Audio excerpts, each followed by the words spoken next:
lagi sama aku, Deli Media Saputri dengan MP43. Oke guys, kita akan melanjutkan tugas video dari Bapak Muhammad Kristiawan selaku dosen pengampu mata kuliah pengelolaan pendidikan. Oke guys, sekarang kita udah di bab 9 nih, yaitu manajemen kurikulum. Apa sih manajemen kurikulum? Oke, yang pertama kita akan membahas konsep dasar manajemen kurikulum. Konsep dasar manajemen kurikulum merupakan salah satu komponen yang memiliki peran strategis dalam sistem pendidikan. Kurikulum sendiri merupakan suatu sistem program pembelajaran yang dimaksudkan untuk mencapai tujuan institusional pada lembaga pendidikan, sehingga kurikulum memegang peran penting dalam mewujudkan sekolah yang bermutu dan berkualitas. Oke, lalu ada juga pengertian kurikulum menurut para ahli. Itu ada ahli yang berpendapat, yang pertama ada Rusman pada tahun 2011, yang kedua ada Harotbi pada tahun 1965, yang ketiga ada Rama Yulis pada tahun 2005.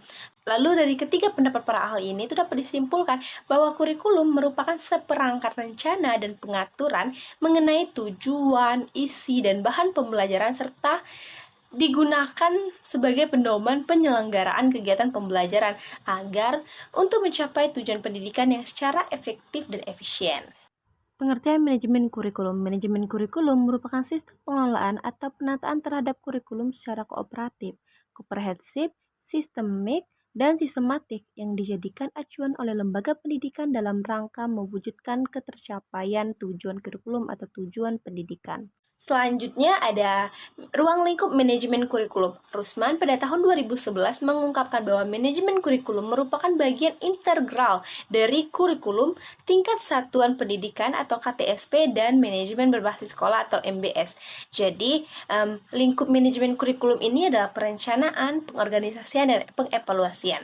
Yang pertama ada KTSP atau kurikulum tingkat satuan pendidikan. KTSP lebih menggunakan untuk merealisasikan dan merelevasikan antara kurikulum nasional atau standar kompetensi atau kompetensi dasar dengan kebutuhan daerah dan kondisi sekolah yang bersangkutan. Sehingga kurikulum tersebut merupakan kurikulum yang integritas dengan peserta didik maupun lingkungan di mana sekolah itu berada. Lalu ada manajemen mutu berbasis sekolah atau MBS.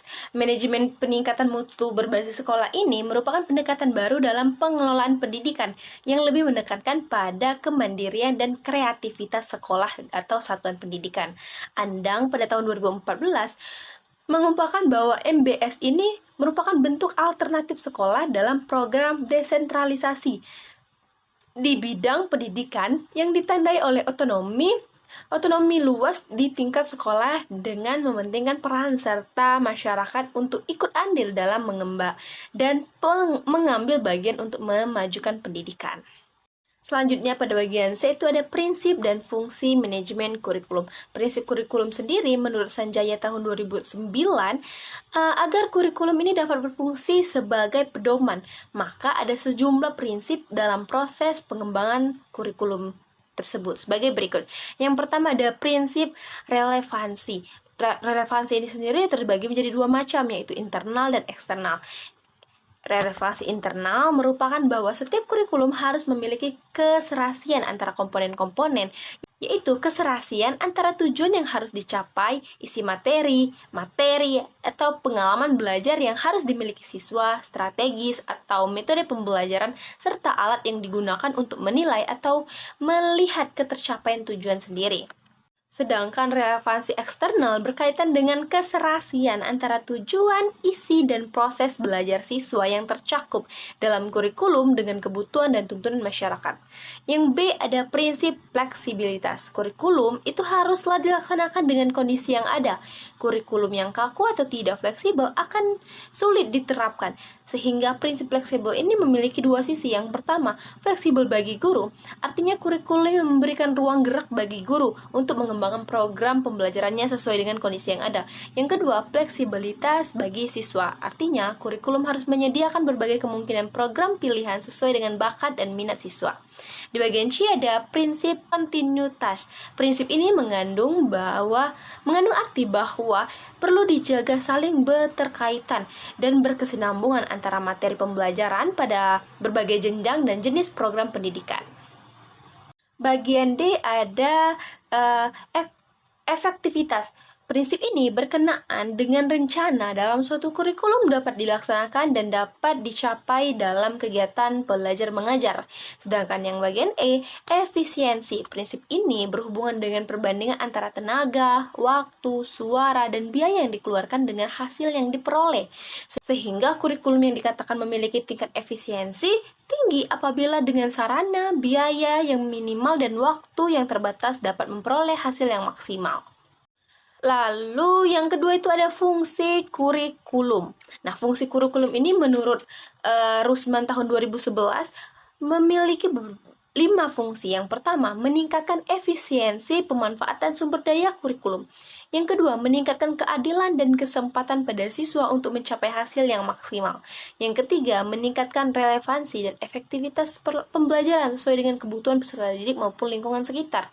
Yang keempat, meningkatkan efektivitas kerja guru maupun siswa. Dan yang terakhir atau yang kelima, meningkatkan partisipasi masyarakat dalam pengembangan kurikulum.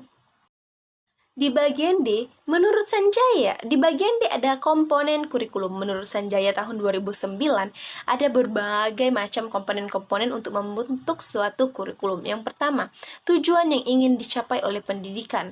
Komponen tujuan berhubungan dengan arah atau hasil yang ingin dicapai atau diharapkan. Yang kedua ada isi kurikulum. Isi kurikulum menyangkut semua aspek baik yang berhubungan dengan pengetahuan maupun materi pelajaran yang biasanya tergabung pada isi setiap mata pelajaran yang diberikan maupun aktivitas dan kegiatan siswa. Lalu yang tiga ada metode atau strategi pembelajaran. Strategi berkaitan dengan upaya yang harus dilakukan dalam rangka pencapaian tujuan. Strategi sendiri yang diterapkan dapat berupa strategi yang menempatkan siswa sebagai pusat atau pusat dari setiap kegiatan maupun sebaliknya. Lalu yang keempat itu ada evaluasi atau penilaian pembelajaran. Evaluasi sendiri merupakan komponen untuk melihat efektivitas pencapaian tujuan. Dalam konteks kurikulum, evaluasi dapat berfungsi untuk mengetahui apakah tujuan yang telah ditetapkan telah tercapai atau belum, serta apakah kurikulum membutuhkan perbaikan atau tidak, seperti itu. Lalu di bagian E ada perencanaan kurikulum. Pengertian perencanaan kurikulum sendiri menurut Rusman adalah perencanaan kesempatan-kesempatan belajar yang dimaksudkan untuk membina siswa ke arah perubahan tingkah laku yang diinginkan dan menilai sampai mana perubahan-perubahan yang telah terjadi pada diri siswa tersebut. Yang kedua ada perumusan tujuan kurikulum. Perumusan tujuan kurikulum ini menurut Rusman terdapat 3 sumber yang mendasari perumusan tujuan kurikulum. Yang pertama, sumber empiris. Sumber ini berkaitan dengan tuntutan kehidupan masa kini yang dapat menjadi sumber informasi dan berperan sebagai landasan yang dikembangkan tujuan-tujuan dalam kurikulum dan karakteristik siswa sebagai individu yang sedang berkembang secara dinamis dan memiliki kebutuhan psikologis, sosial, dan kebutuhan pribadi. Yang kedua ada sumber filosofis. Sumber ini menjadi acuan dalam mencari jawaban tentang apa yang harus dilakukan sehingga pendidikan dapat menjembatani keberhasilan para siswa.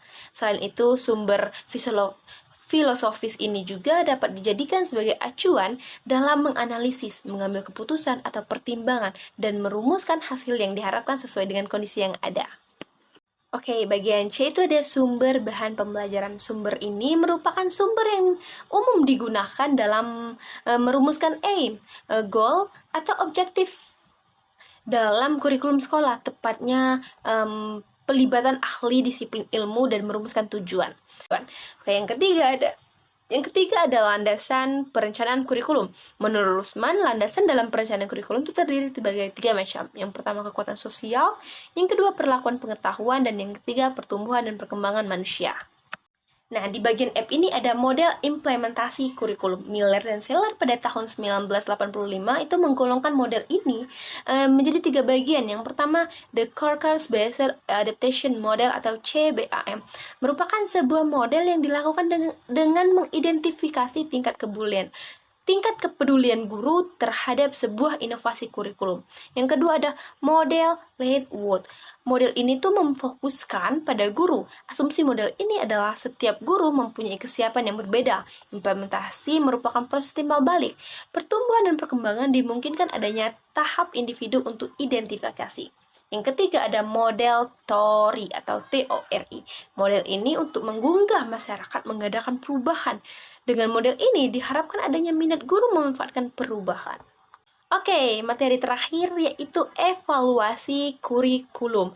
Evaluasi kurikulum merupakan pemeriksaan secara terus-menerus untuk mendapatkan informasi yang meliputi siswa, guru, program pendidikan, proses pembelajaran untuk mengetahui tingkat perubahan siswa dan ketepatan keputusan tentang gambaran siswa dan efektivitas program yang dievaluasi sebagai berikut. Yang pertama, proses analisis kebutuhan dan kelayakan. Yang kedua, proses perencanaan dan pengembangan. Yang ketiga, proses implementasi atau pelaksanaan. Yang keempat, proses evaluasi kurikulum. Dan yang terakhir itu ada proses perbaikan kurikulum. Oke teman-teman, itu saja materi di bab 9 ini. Jangan lupa like, komen, dan subscribe. Dan tunggu di video-video selanjutnya. Dadah!